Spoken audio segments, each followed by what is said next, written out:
90-ൽ കൂടുതൽ സീറ്റോടുകൂടി കഴിഞ്ഞ 2 പ്രാവശ്യവും കിട്ടിയതുപോലെ ഇപ്രാവശ്യവും അധികാരത്തിൽ വരുമെന്നാണ് പറഞ്ഞത്.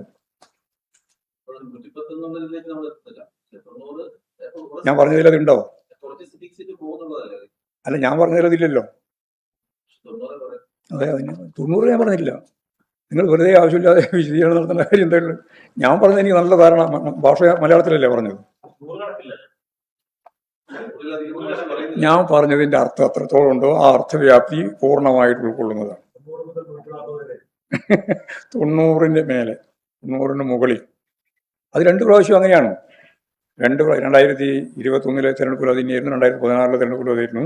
90-ൽ കൂടുതൽ സീറ്റ് നേടിയിട്ടാണ് ഇടതുപക്ഷ ജനാധിപത്യ മുന്നണി അധികാരത്തിൽ വന്നത്. ഇപ്രാവശ്യവും അതേപോലെ അധികാരത്തിൽ വരും എന്നാണ് പറഞ്ഞത്.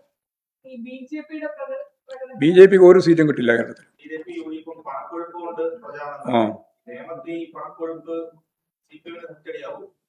തിരിച്ചടി അല്ല, അതും കൂടി കണക്കിലെടുത്തുകൊണ്ടാണല്ലോ ഞങ്ങൾ അവിടെ ജനങ്ങളെ, ഞാൻ നേരത്തെ ജനങ്ങളോട് അഭ്യർത്ഥിച്ചില്ല, ജനങ്ങൾക്ക് പിന്തുണ പ്രഖ്യാപിച്ചുകൊണ്ട് അഭിവാദ്യം ചെയ്തില്ലോ.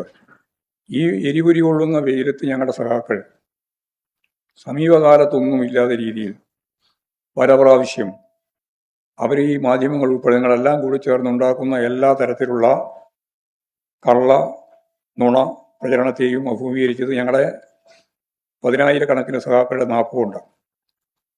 അത് ഓരോരുത്തരും വീട് കയറിയിട്ട് തന്നെയാണ്.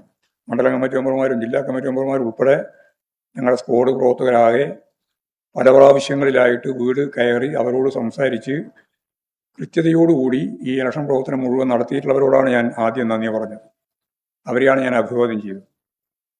അപ്പോൾ നല്ല രീതിയിലുള്ള ഒരു പ്രവർത്തനം സംഘടനാപരമായിട്ട് കാഴ്ചവെക്കാൻ ഇടതുപക്ഷ ജനാധിപത്യ മുന്നണിക്ക് കേരളത്തിൽ സാധിച്ചിട്ടുണ്ട്.